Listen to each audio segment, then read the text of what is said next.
Hola, ¿qué tal amigos? ¿Cómo están? Muy buenas noches. Yo soy Esdras Chabot y esto es Dinero y Poder. El pasado mes de agosto, Carlos Navarrete se destapó para contender por la presidencia nacional del Partido de la Revolución Democrática. Hace unos días, pues está planteando ya el propio Navarrete la posibilidad de su renuncia y se encuentra aquí con nosotros en Dinero y Poder. Ernesto Cervera Macario, que tiene buenas noches. Buenas noches. Que dentro de unos días dejas de ser secretario del Trabajo. Así es, Ezra. ¿Qué tal? Buenas noches. Pues sí, dejo el gobierno de la Ciudad de México. Muy poquito tiempo. No cumplí ni el año, aprendí mucho, fue muy importante haber ido al gobierno de la ciudad. No cabe duda que no es lo mismo estar en un partido o en la oposición a estar ejerciendo el gobierno. Hay una diferencia muy importante y uno aprende, sin duda. Pero ahora vienen nuevos retos, nuevos objetivos importantes para el PRD y para el país. ¿Por qué irse a la presidencia? ¿Por qué buscar la presidencia del PRD en un momento en donde, muchas tensiones internas, grupos que estarían ligados todavía a López Obrador sin haber abandonado el partido, un partido que entró al proyecto del Pacto por México y que precisamente desde ese lado, del lado de los, digamos, de la izquierda más radical, pues recibió críticas? ¿Se puede mantener un modelo de unidad en esa condición? Bueno, precisamente por todo lo que mencionas, Serra, el reto de dirigir a un partido tan importante como el PRD es gigantesco. Por cierto, el PRD es el segundo partido más importante de la izquierda en América Latina, solo detrás del Partido de los Trabajadores de Brasil, por el número de mexicanos que gobierna, por el número de gobiernos municipales y estatales que tiene, por sus grupos parlamentarios, por los cerca de 3 millones de afiliados que tiene en el país. Es decir, es un partido muy importante que es uno de los 3 pies del sistema partidero que tenemos en México. Y es un partido complejo, no es nada sencillo. Pero justamente porque es necesario dirigirlo bien en la próxima etapa del 2015 y prepararnos para el 2018, es que se requiere de un liderazgo que haga un esfuerzo de unificación, que clarifique el rumbo del partido, que conjunte los factores políticos internos, que se acerque a la militancia y que ponga de pie al PRD para enfrentar la siguiente etapa. Hay dos candidatos destapados, Marcelo Ebrard, por supuesto, ya haciendo campaña, y Carlos Sotelo. ¿Por qué ellos no y tú sí? Primero déjame decirte una cosa, yo les doy la bienvenida tanto a Marcelo como a Carlos Sotelo a la contienda. Que sea una contienda limpia, que sea una contienda de propuestas, de debate, de argumentos, y estoy seguro de que al final de la contienda los 3 vamos a tener que contribuir a que el PRD se reunifique. Ahora, ¿por qué yo y no los demás? Bueno, dicen que alabanza en boca propia es vituperio, pero vamos hablando de trayectorias. Yo soy fundador del PRD desde 1989, he sido legislador por el PRD, he sido dirigente nacional por el PRD, los cargos que he tenido me los ha facilitado mi partido y sus militantes, los electores de México, por supuesto, y creo que en estos 24 años de militancia en el PRD he podido adquirir experiencia, he podido madurar como dirigente político, he desarrollado capacidades, conozco al PRD, conozco sus liderazgos, conozco sus retos internos y creo que mi estilo de hacer política, de dialogar, de convencer, de unificar, de llamar a todos, puede ayudar en este momento que es difícil para nosotros. Nueva Izquierda como la parte central del PRD con algunos aliados frente al otro bloque. Así sigue funcionando. Yo creo que si se decide en el Congreso Nacional un método de elección indirecta, esto va a permitir que en el Consejo Nacional 350 consejeros más o menos determinen en el mes de marzo quién debe ser el presidente y el secretario general en aquel momento. Y creo que ahí podrán conjuntarse alianzas internas claramente mayoritarias que permitan que la elección se dé con estabilidad. El PRD en sus 24 años de existencia ha tenido 2 figuras muy significativas, el ingeniero Cárdenas, que fue su candidato presidencial en las primeras 2 elecciones, y luego Andrés Manuel López Obrador en las segundas 2 elecciones. De las 4 que han participado, pues han tenido 2 candidatos cada uno en 2 ocasiones. El PRD parece haber cambiado significativamente a partir de la elección del año pasado. y ha empezado a actuar de una manera pues muy diferente. No quiero decir que sea otro, pero sí muy diferente, mucho más cercano al diálogo, promotor de este instrumento, el Pacto por México, que a mí me sigue pareciendo una brillante idea y que ha permitido ir avanzando en muchas cosas. Se les ve con más capacidad de proposición, etcétera. ¿Cómo percibes tú que es esta nueva etapa del PRD y cómo te ves en el caso de que fueras el presidente de este partido? Mira, Macario, en primer lugar, creo que la etapa de liderazgos fuertes, individuales, personalizados, debe quedar atrás.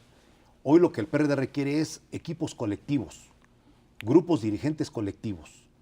Si yo dirijo el PRD en el futuro, será para convocar a los mejores dirigentes del PRD, para que conformemos una dirección nacional fuerte, experimentada, con hombres de izquierda, con hombres con visión progresista. Segundo, creo que el camino que el PRD ha tomado de ser un partido socialmente útil al país y a los mexicanos no debe ser abandonado. Antes que nada hay que pensar en los mexicanos y en el país. Lo que le haga bien al país hay que defenderlo. Lo que no le hace bien al país hay que oponerse. Tercero, no hay que olvidar que el PRD es la oposición de izquierda en este país. Algunos que piensan que el PRD está desdibujado, que está muy cerca del gobierno de Peña Nieto, yo les digo que no. Que el PRD lo que ha ocurrido es de que de ser una oposición de izquierda, marginada o automarginada, ha decidido participar en mecanismos de negociación política para no dejar al PRI y al PAN solos negociando el futuro del país. Pero esto no nos quita nuestro carácter de oposición de izquierda, lo somos, como el PAN es la oposición de derecha después de haber estado en el gobierno. Entonces, ese rumbo no hay que perderlo.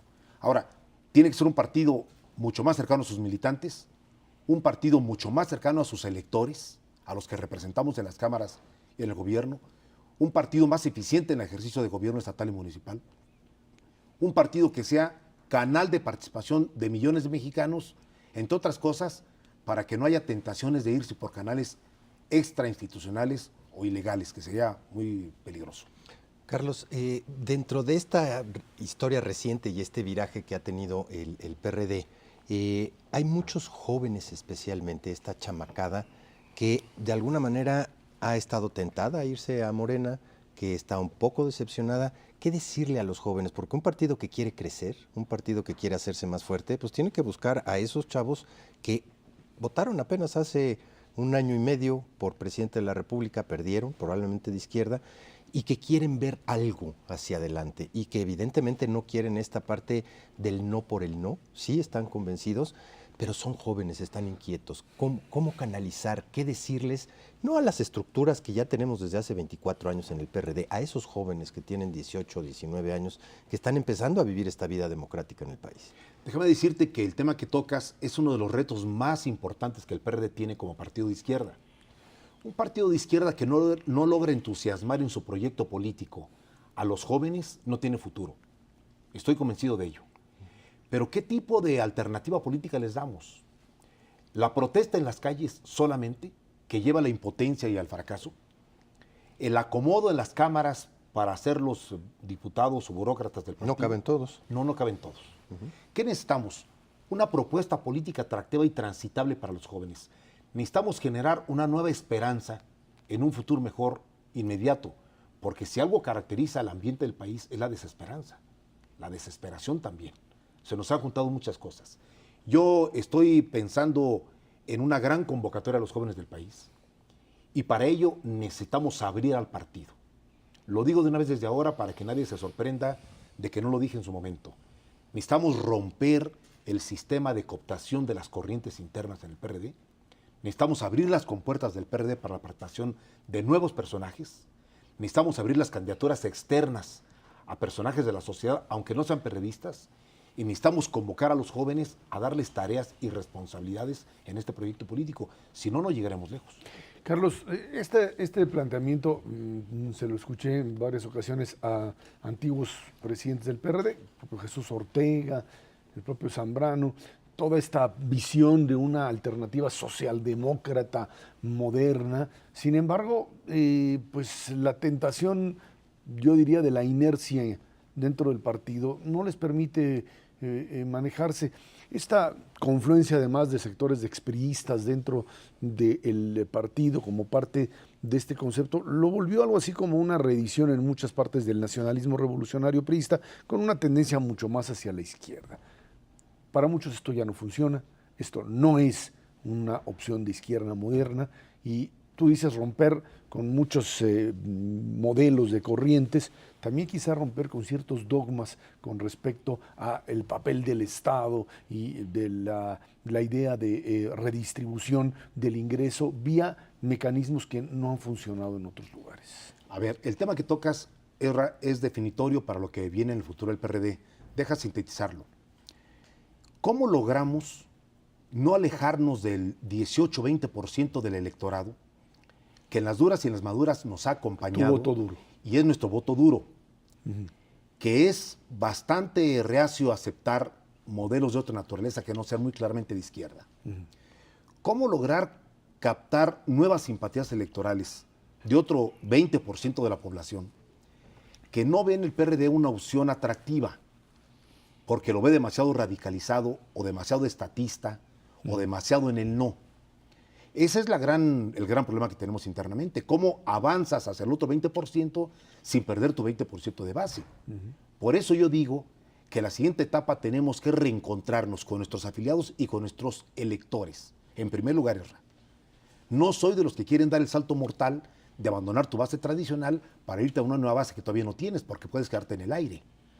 El PRD tiene que ser fiel a quienes nos han apoyado y son nuestros electores, lo que nos han hecho senadores, diputados, gobernantes en muchos lugares. Luego, tiene que avanzar en propuestas que convenzan a otro sector de la población también. Ahí está un poco el reto mayúsculo. Yo conozco a mi base militante, la estoy reencontrándome con ella, y a partir de que renuncie al gobierno de la ciudad, voy a recorrer el país, voy a llegar hasta los municipios, a reunir con los afiliados, con los dirigentes municipales, y observo cómo nos exigen a los dirigentes que el PRD sea, en primer lugar, representante de esa tendencia. Y luego, buscar planteamientos que hagan atractivo al PRD para la otra parte de la población. Es compatible porque, pues por un lado alguien te diría, ¿cómo le vas a hacer para mostrar una imagen, por un lado moderna y por el otro lado con Bejarano? Está difícil, ¿no? Pero hay que intentarlo. Diría, pegado a nuestro electorado y junto con él caminar hacia nuevos sectores. Mantienes la estructura corporativa, no la mantienes, ese es otro dilema. Hay un aparato corporativo que te ha sostenido y yo no sé si sea compatible con una visión moderna. A ver, en el PRD hay una diferente mezcla de personajes, liderazgos, agrupamientos, corrientes, organizaciones de muy diverso tipo. Ese es nuestro origen, Ezra. No hay que negarlo. En el 88-89 nos juntamos 15 tendencias diferentes, del PRI, del Partido Comunista, del Partido Socialista Unificado de México, del PMS, del movimiento estudiantil. Ese es nuestro origen. Ahora bien, hemos evolucionado porque ahora somos un partido de gobierno también.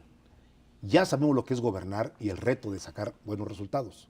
Creo que en la siguiente etapa lo que tenemos que hacer es asentar nuestra organización territorial, potenciar nuestros gobiernos, priorizar la propuesta, agrupar a nuestra base más fiel e irle a hablar a los nuevos electores, a los jóvenes, a clases medias, a sectores que deben ver en el PRD también un referente para ellos, y no solamente el PRI y el PAN. Ese es un reto mayúsculo que habrá 3 años para prepararlo antes de la elección del 2018. Y sumando a todos estos grupos que tienen ustedes que convencer, creo que hay uno muy importante que es el geográfico.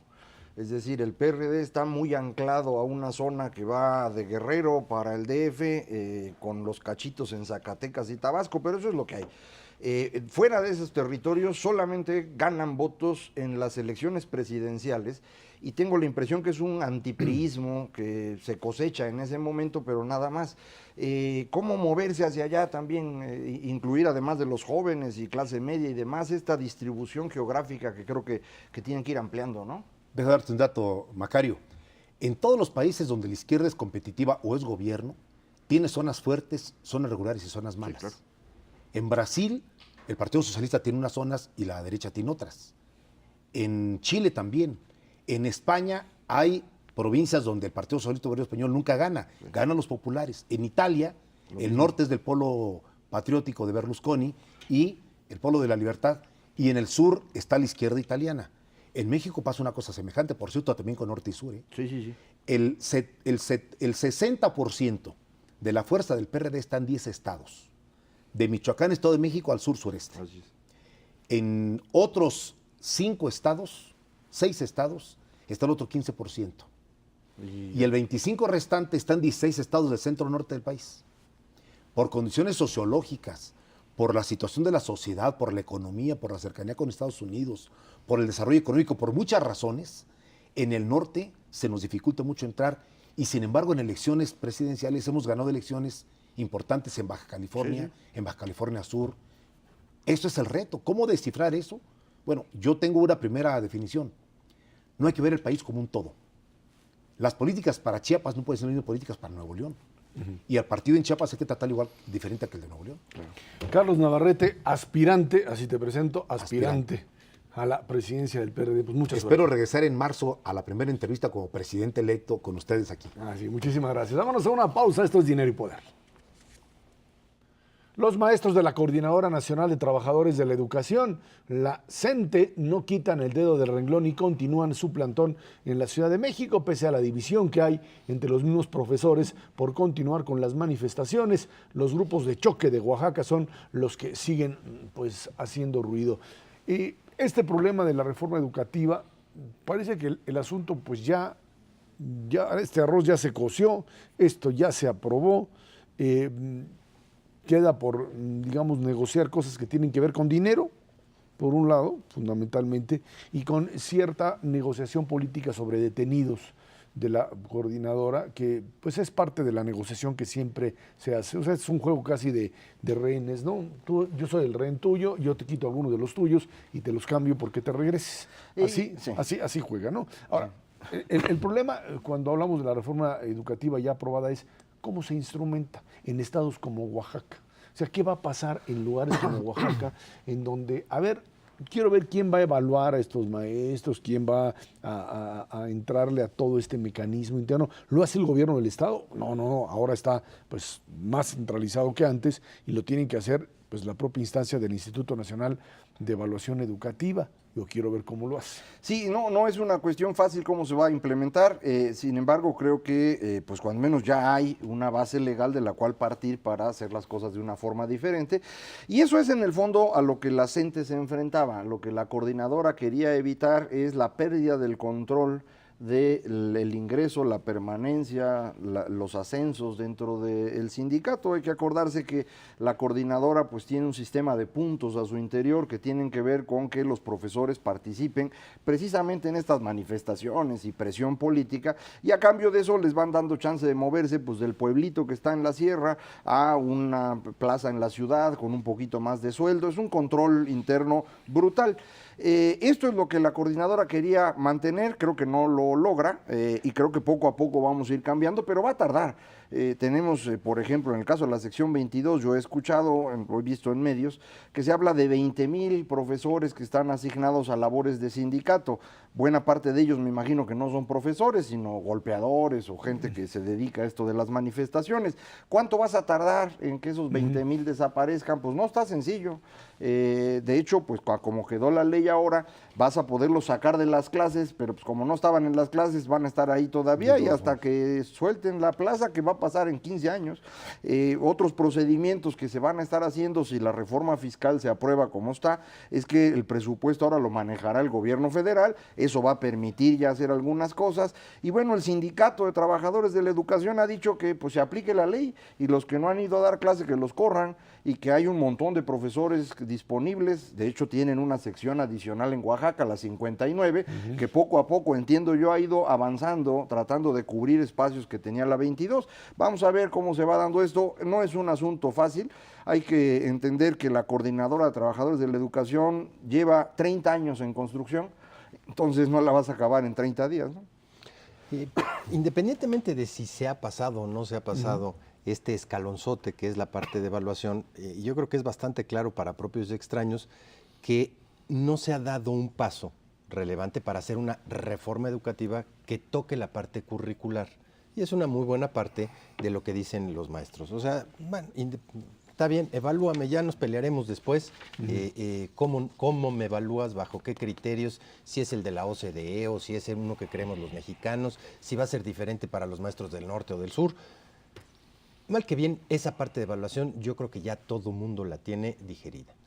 Pero lo que no se ha pasado, ni por equivocación todavía, es un proceso en el que verdaderamente los procesos de educación en México mejoren notablemente pasando por la currícula. Seguimos teniendo un sistema verdaderamente orientado pues a los contenidos, no al desarrollo de habilidades. Seguimos teniendo sistemas arcaicos comparado con lo que está sucediendo a nivel internacional, que va pues en estas dos grandes vertientes. La vertiente de lo que dice la gente, a mí qué me importa lo que esté sucediendo en Noruega, yo lo que quiero es educar a los niños mexicanos bajo criterios de mexicanos, y otra corriente que tampoco ha puesto algo sobre la mesa, que dice no, la competencia de los niños mexicanos del futuro está en cualquier parte del mundo. Se está gestando en China, se está gestando en Europa, en cualquier país del mundo. A final de cuentas vamos a tener que competir con ellos. Ninguna de las dos posiciones se ha manifestado verdaderamente para modificar el currículum de lo que se les enseña a los niños de México. Y seguimos teniendo pues prácticamente los mismos de libros de texto enquilosados desde hace una muy buena cantidad de décadas, con poquitas modificaciones en el transcurso pues, de los últimos años. Sin duda alguna, ahí va a haber que hacer una tarea importantísima, y esto lo único que nos quiere decir es, pues pasado la parte de evaluación, pues vendrá el siguiente round, y el siguiente round, y el siguiente round. Y en esto de la currícula yo estoy totalmente de acuerdo con Ernesto, pero el problema va a ser todavía más grave que el problema de la evaluación. Claro. Porque ahí en la idea de qué es lo que deben enseñar, los de la coordinadora tienen una idea muy particular de qué es lo que deben aprender los niños, y que yo no solo creo que no coincide con lo que queremos hacer el resto de los mexicanos, sino que es algo totalmente anacrónico. Una de las peores cosas que se le han ocurrido a los seres humanos es el nacionalismo. El nacionalismo fue la gran ideología que prácticamente destruyó a Europa durante el siglo XX. Se nos olvida, pero los nazis eran nacionalsocialistas, y el origen de la Primera Guerra Mundial también fue el nacionalismo. Es una cosa muy extraña que aquí en México el nacionalismo revolucionario haya sido el que gobernó durante el siglo XX. En el fondo es eso. En el fondo era una ideología compatible con esos sistemas corporativos y autoritarios de Europa en nuestra versión, pero mientras ellos, después de estas dos guerras y después de que cayó el muro de Berlín, se limpiaron de eso, nosotros aquí no hemos evolucionado, no hemos analizado lo que nos costó ese nacionalismo revolucionario, lo grave que fue el siglo XX para México. Y bueno, la gente de la coordinadora, la sección 22, la sección 18, los señores de Chiapas, los de aquí del DF, están convencidísimos que eso es lo que hay que enseñarle a los niños, y no se dan cuenta de cuánto costó a México en el siglo XX y de cuánto costaría en el siglo XXI. Y tiene que ver con una versión muy clara de cómo educas en función de la propia especificidad mexicana. Eso lo entiendo. Tú no puedes educar a un niño mexicano como si fuese un niño noruego. Me queda muy claro. Pero hay ciertos estándares internacionales que aquí en Noruega o en China ¿Tienes que pasar? se manejan, ¿sí? Y esto tiene que ver, ponle que es todo el debate sobre hasta dónde la historia y qué tipo de historia y cómo manejarlo y cuál es el problema en términos sociológicos. Me queda muy, muy claro, y es importante esa discusión. Pero hay otro nivel, que es el nivel técnico, en donde no hay para dónde hacerse. No hay para dónde moverte si no tienes habilidades y capacidad de entender el funcionamiento de la física, la matemática, etcétera, etcétera, todo lo que implica esto. Lectura, comprensión, lectura, nada más. No importa lo que leas, nada más que le entiendas. Eso es. Si eso no lo pones como un eje central, todo el resto pues, es demagógico finalmente. El problema, creo yo, es que precisamente si tú a los niños desde chiquitos los enseñas a pensar, que ese es en el fondo de lo que estamos hablando, pues ya no te los puedes cotorrear con todo lo que estás enseñándoles en otras cosas, y eso es lo que complica. Es decir, tú necesitas un tipo de profesor distinto para enseñar a pensar a los niños que el que tienes hoy, que les enseña a memorizar. Entonces, ese es el problema. Eso era lo que tenías hace 40 años. Pero eso es lo que tienes hoy.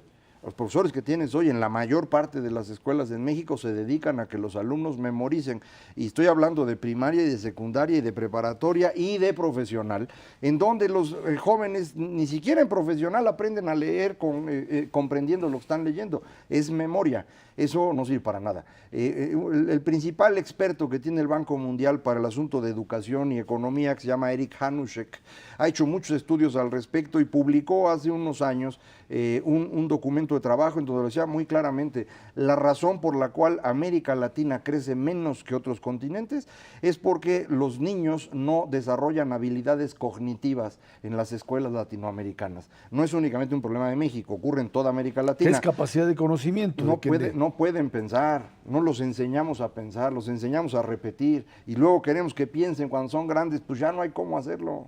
Y ese problema nos obliga a escoger un modelo educativo. No lo podemos seguir posponiendo. Digo, estos procesos de reforma educativa para que realmente permeen en la sociedad, pues pasan décadas y vamos a tener que esperar una generación completa de mexicanos bajo nuevas circunstancias y esas circunstancias hay que escogerlas con muchísimo detalle. Yo no digo que los modelos educativos europeos, por ejemplo, en España se están debatiendo porque no está nadie de acuerdo con el sistema educativo español. Estados Unidos es un verdadero desastre. Sí. Tenemos que escoger algo que efectivamente nos ponga en la vanguardia hacia adelante.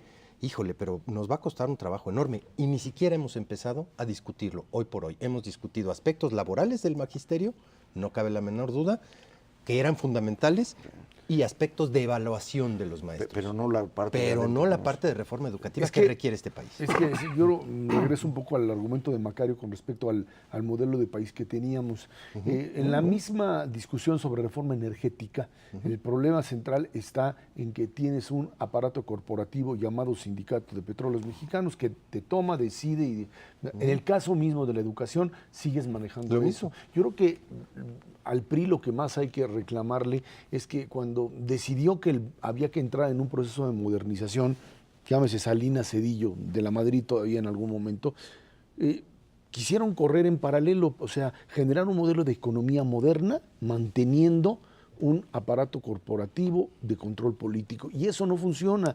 Y hoy estamos metidos en ese problema. Hoy el gobierno de Peña Nieto tiene que ver cómo desmonta parte de ese aparato, que era lo que debió haber hecho en su momento Fox. El propio... No, bueno, pero los panistas no les iban a hacer caso, no tenían la fuerza, a duras penas sabían dónde también estaban. Hay que reclamarles. Okay, sí, pero el priismo como opción propia se desmantela. No quiero decir que es lo mismo, pero ¿quién desmanteló el franquismo en España?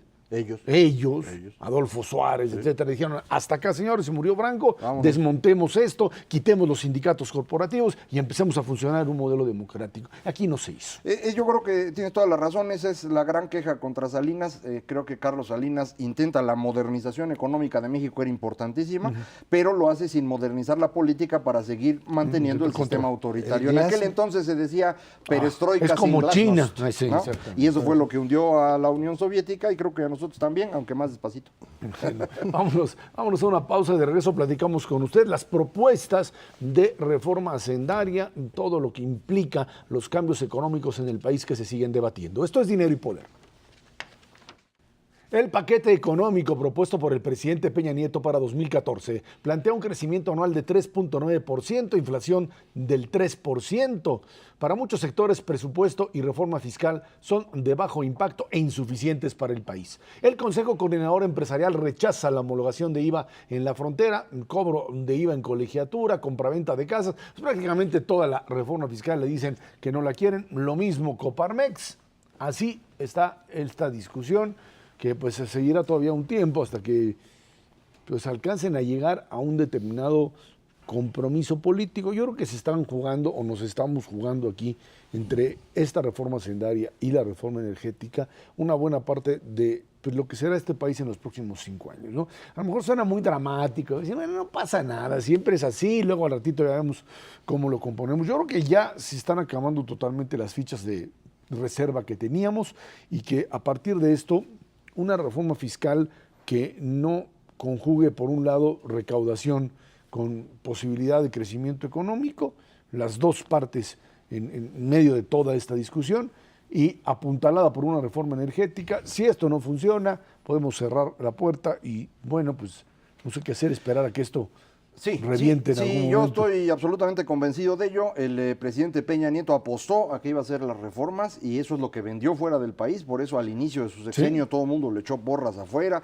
Hubo quien incluso le llamó el Mexico's Moment y ahora dicen, bueno, ¿dónde quedó ese momento? Bueno, ese momento sigue existiendo. Es un proceso en el cual México ofreció reformas y la gente afuera está esperando las reformas para ver si vienen o no. Si no hay reforma energética, no vienen. La reforma fiscal, en mi opinión, no es relevante para la atracción de capitales en el corto plazo, es relevante para ver si México sobrevive o no Es otro en el largo problema, plazo. algo más Pero es un importante. problema diferente, o sea, si no hay reforma fiscal ahorita, yo creo que no pasa nada el año que entra.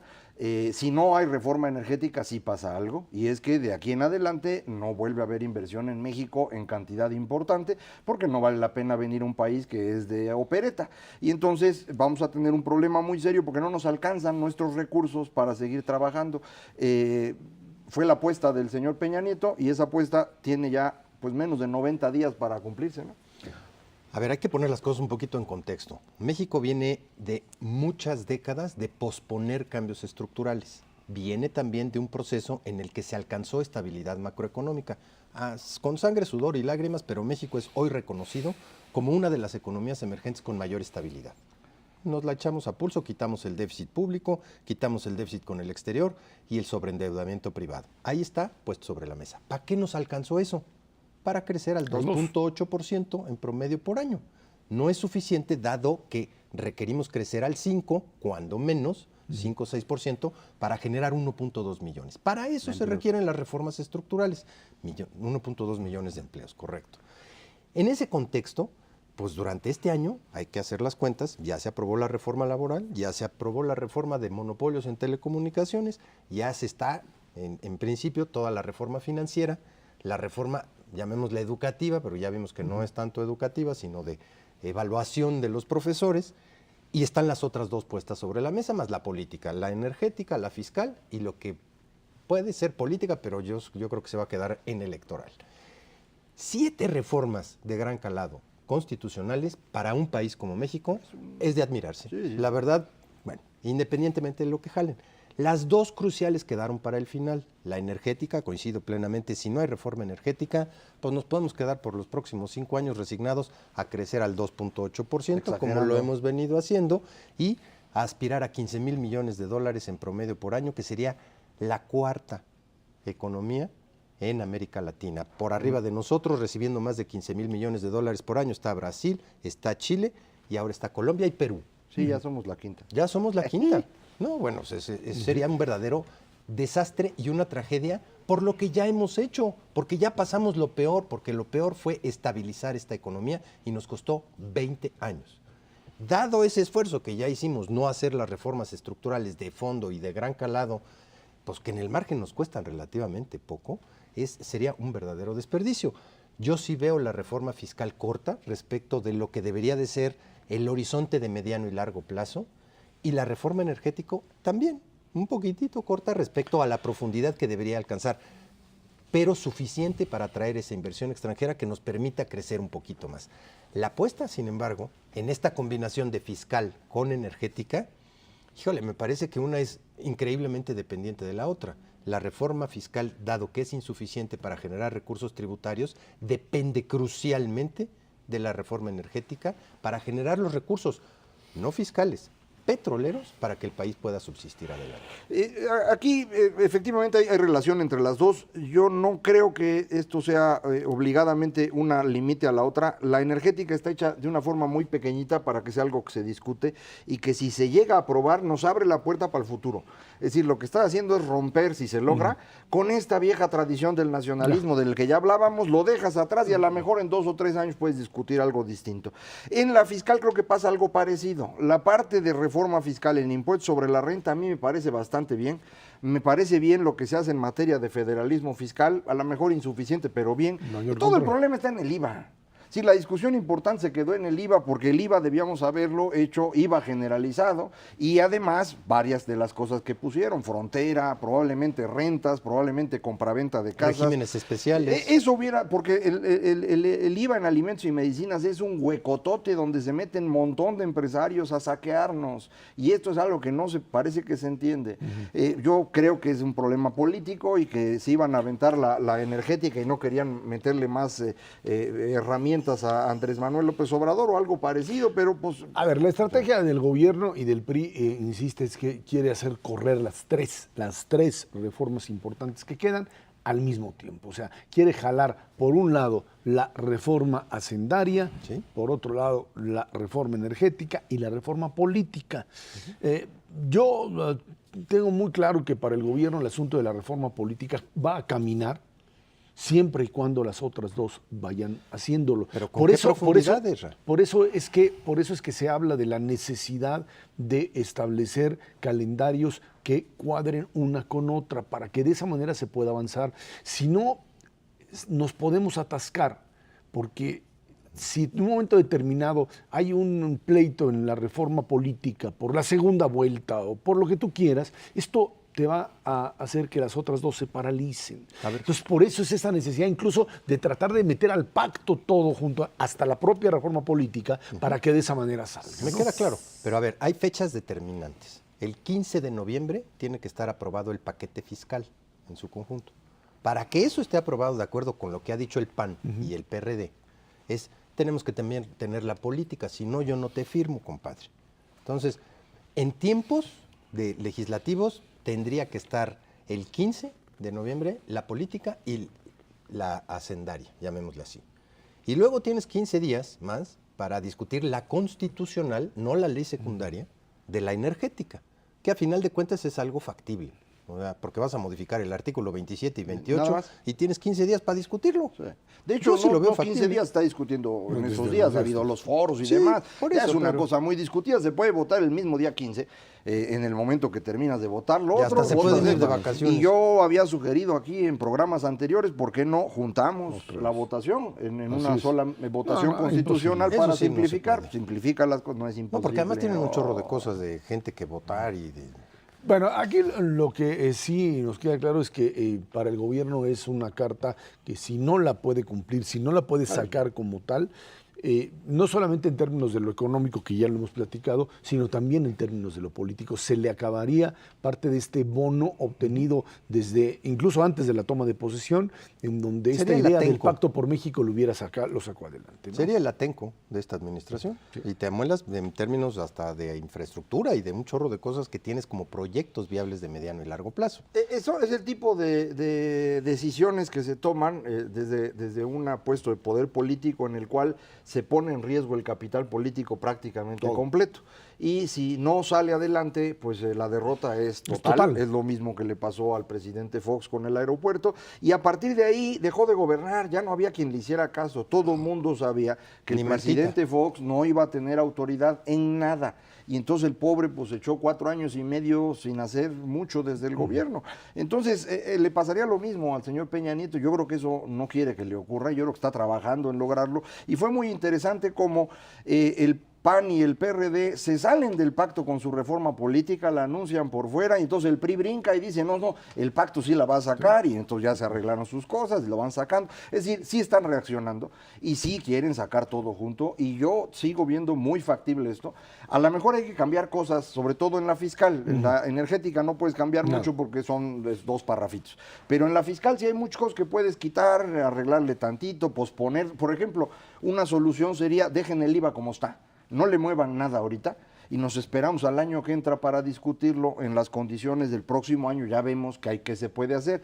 Y eso ayudaría a que el próximo año pongas IVA generalizado, corrijas todo esto ya bien discutido. Previo porque a- en lo demás yo creo que no hay tanto conflicto. Previo a 2015, porque ya en 2015 no se va a poder. No, pero ya lo es un puedes año votar electoral en y yo marzo creo que o va a ser abril, muy difícil. Marzo o abril del próximo año lo metes en discusión, ya una vez que sacaste las otras.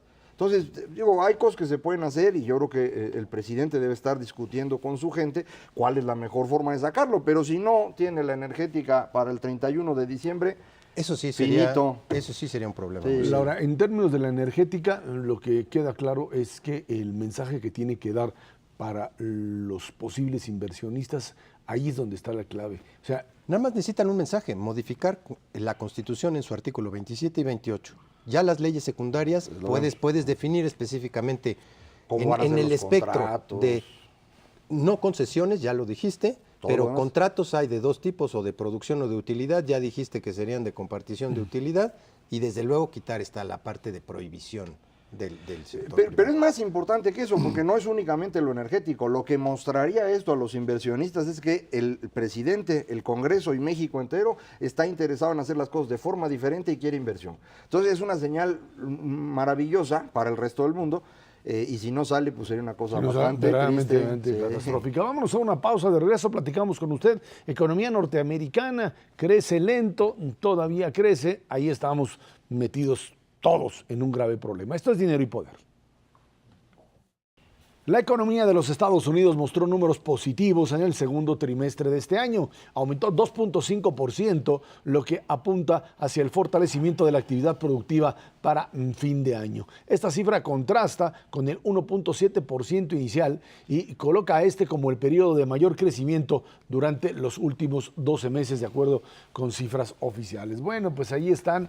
Creación de empleos, abajo todavía de lo que se espera o lo que se esperaba, una economía norteamericana que más allá de sus problemas de techos de endeudamiento y de presupuesto, etcétera, hay un aparato productivo norteamericano que ha logrado transformarse, reconvertirse, y que a partir de ello empieza a crecer, algo que pues también nos empieza a generar un problema en México, porque normalmente nosotros crecíamos con ellos, ahí estaban, crecía su industria, crecíamos nosotros, bajaban, también bajábamos, lo mismo en comercio, y hoy de repente cada vez empiezas a ver más indicadores que los norteamericanos tienen crecimientos fuertes, etcétera, y aquí te salen muy malos, y viceversa también, donde de repente hay crecimiento de un mercado interno mexicano y que no tiene nada que ver con los norteamericanos, que suena bien, pero en todo caso allá está sucediendo o ya se produjo este fenómeno de recambio industrial o reconversión industrial, como le llamaban, ¿no? La palabra se llama desvinculación. O sea, nos estamos desvinculando, la economía estadounidense, especialmente en su sector industrial, en su sector manufacturero, durante pues, una muy buena cantidad de años empezó a mandar procesos hacia otras economías emergentes, hacia China, hacia Singapur, Tailandia, México, y de repente durante los últimos años Estados Unidos empezó a ser muy eficiente en la generación de energía, básicamente a través del shale oil. ¿Eso qué quiere decir? Que pueden extraer energéticos a un precio mucho más barato que el resto de los países del mundo y vendérselos más baratos a su industria. Les da una ventaja cercana a 30%. En un segmento del costo de la producción manufacturera, que es muy importante, que es el consumo de energía. Uno tiende a decir, bueno, pues es que hay procesos manufactureros en donde pues, la mano de obra pesa muchísimo. Pues no es cierto. En promedio, la mano de obra pesa 11% en una manufactura prototípica, especialmente en maquinaria y equipo, o en la generación de hierro y acero, o en el sector automotriz. La parte energética pesa 20%.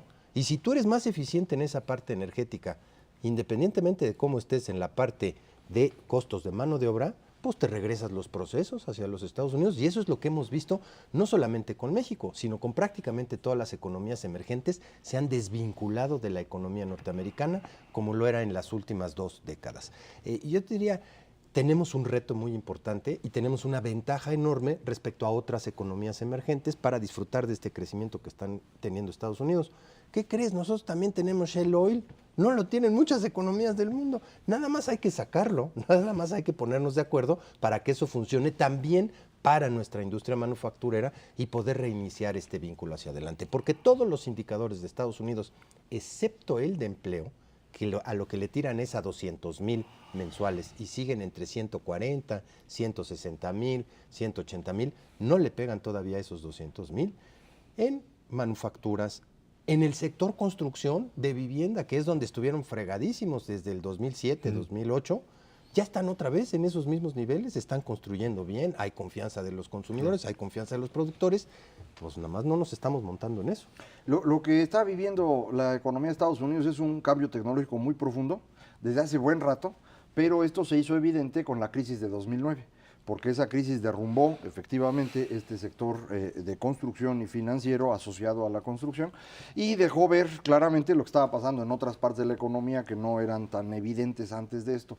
Esta transformación tecnológica tiene la característica de que se sostiene en esta energía barata, como decía Ernesto, pero también en un manejo de información y comunicaciones muy diferente al que se usaba anteriormente, y esto hace que cada vez requieras menos mano de obra. No es únicamente esta diferencia del 11 al 20% al que se refería Ernesto, sino que además el 11% se va haciendo chiquito con el tiempo. Cada vez necesitas menos mano de obra para producir manufacturas. Esa es la razón por la cual a un crecimiento importante de la economía estadounidense no se le asocia un crecimiento en empleos. Y la mala noticia, si lo quieren ver así, es que no se va a asociar ya jamás. No va a haber empleos en el futuro. Esto es algo que deberíamos tener muy claro. Ni de esos ni de otros. La relación del empleo, no es cierto, la relación del empleo es una relación propia del siglo XX. Antes del siglo XX hubo muy pocos empleos y ahora es probable que haya pocos. Lo que debemos ir empezando a pensar es cómo vamos acomodándonos a esta nueva forma de producir, que probablemente nos exija que las personas trabajemos de una forma distinta, no exactamente como empleo, sino a lo mejor en vez de 8 horas diarias, necesitamos que la gente trabaje entre 24 y 30 horas a la semana para que entonces podamos ocupar a todos y esto podría resolver los problemas. Pero esto es un cambio en la forma de administrar la relación social que es bastante complejo y ese es el que creo que no estamos entendiendo. Por eso Obama se desespera que no va a haber empleo. Pues no va a haber nunca, mano. O sea, lo que tienen que hacer es pensarlo de manera distinta, ¿no? Bueno, ¿eso qué quiere decir? Que la Reserva Federal se va a quedar permanentemente con este programa de apoyo monetario. Si siguen porque esperando que sea por el empleo, tiene toda la razón, Ernesto, ahí van a estar. Pues ahí van a y estar, nunca ¿no? va a haber. Porque ellos pusieron la meta así, ¿no? En Empleo, 200,000. exacto. Bueno, ok. Ahí está la relación entre empleo y, por supuesto, cantidad de dinero circulante. En estas semanas ha estado esta discusión sobre la cantidad de dinero que los Estados Unidos le han metido al sistema y hasta cuándo esto puede aguantar. Yo creo que cualquiera de los populistas mexicanos, Echeverría, López Portillo, estaría feliz viendo lo que están haciendo en Estados Unidos con la maquinita de los billetes, nada más que la de allá pues tiene un alto nivel de aceptación y siguen pensando en esta lógica de que, dice Macario, no hay empleos, tampoco hay inflación. No, porque nos lo tragamos los demás. Del mundo entero. Nos lo tragamos los demás, es la ventaja que tiene Estados Unidos. Los dólares no solamente son aceptados en Estados Unidos, son aceptados en cualquier son parte más del mundo. aceptados Afuera afuera, que ¿no? adentro. Sí. Entonces, eso es la ventaja que tienen. El riesgo de esto es que cometan un error, nos hagan dudar a todos del gobierno de Estados Unidos y entonces se derrumba. Y esa es una preocupación pues, que sigue siendo permanente, ¿no? O que empiecen a generar un proceso inflacionario, como dices, Ahora sí. hoy todavía tenemos una inflación relativamente baja y controlada, la proyección para este año es de 1.2%, pero la proyección de inflación para el año que entra ya es 2.5% para los Estados Unidos, porque el acumulado de esos 87 mil millones de dólares que lo Cada inyectan mes. todos los meses ya va siendo enorme para la economía en su conjunto. Ahora, no se los inyectan a la tradicional con un helicóptero que va pasando y entrega regando dinero. billetes, Van comprando bonos de largo plazo y los van monetizando de corto los plazo. vuelven. Y esa es una O sea, manera de monetizando inyectar. es que los hacen billete. Se los compran a los que tienen y le dan billete precisamente a los que tenían esos bonos de largo plazo para que puedan ejercer su gasto hoy. Y Esa esto, es la sí. forma de detonar. Y esta compra mensual se suma a la inyección casi instantánea de recursos en cuanto ocurrió la crisis, que fue de 3 veces la cantidad de dinero en circulación que había en ese momento.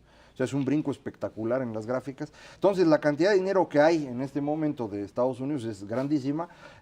Todo funciona porque todo el mundo quiere que funcione. Es la ventaja del dinero fiduciario, como se llama el que tenemos. Funciona por la fe. Entonces, mientras se mantenga la fe de la gente en el gobierno estadounidense, everybody happy. Ahora, En el momento que entre la duda, vámonos. Especialmente nosotros, porque ¿qué hace la gente con ese dinero que le dio la Reserva Federal por sus bonos de largo plazo?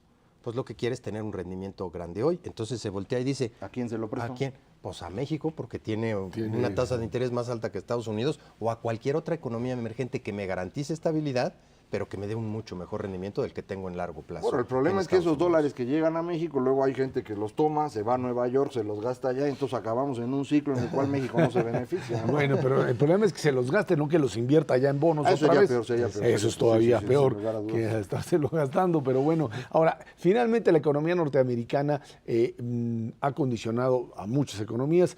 Tiene el fenómeno europeo que podría todavía recuperarse o tiende a recuperarse, y por el otro lado el asunto asiático, China como la otra ancla sobre la cual está asentada la economía mundial, ¿no? Sí, China sigue con problemas, va a seguir con problemas. Lo que todo el mundo espera es que los problemas no sean catastróficos, sino que puedan irlos administrando. Sus problemas tienen que ver con los préstamos. El sistema financiero es del gobierno y los gobiernos locales son del gobierno, y entre ellos se prestan. Y nadie sabe bien Y cómo todos están. están quebrados porque sí. nadie paga. Nadie Exacto, paga. entonces, ¿cómo se va a corregir eso? No está claro para nadie, para ellos tampoco, y ese es el único riesgo. Si ellos logran administrar esto razonablemente, pues no pasará nada. El método que está usando Xi Jinping, el presidente actual de China, es regresarse al maoísmo. Exactamente por qué no lo entiendo, pero que florezcan 1000 flores, ¿no? ¿no? Y eso, a ver cómo le florece la Y todas las que florezcan que paguen su hipoteca, porque hay muchas que no la pagan. Sí, sí, es un problema muy serio porque China ha hecho una sobreinversión muy grande. Hay una gran cantidad de cosas que no están ocupando. Ese fue el origen de la crisis japonesa de 1989-90, que dejó a Japón 20 años sin crecimiento. China no quiere que le pase eso, porque dejar de crecer en China sí significa 1.000 millones de personas nerviosas. Y eso son un montón. Son un montón, y más nerviosos se van a poner los brasileños. No, no, Sí, esos pobres sí va a estar gacho. con No, China. perdón, ¿y los hindús? Sí, O sea, todos, India, todos. India está pasando por un problema muy serio. Sí, Las sí. economías emergentes tienen que dar un estirón porque están Si no, se van a realmente quedar mal. ahí atorados. Señor Cervera, Macario Esquetino, muchísimas gracias. Gracias a usted que nos ve y nos escucha todos los jueves aquí en 11 TV México, Dinero y Poder. Recuerde, estamos en la radio Noticias MBS en el 102.5 del FM de lunes a viernes de 5 a 7 de la tarde. Por nuestra parte, muchas gracias y muy buenas noches.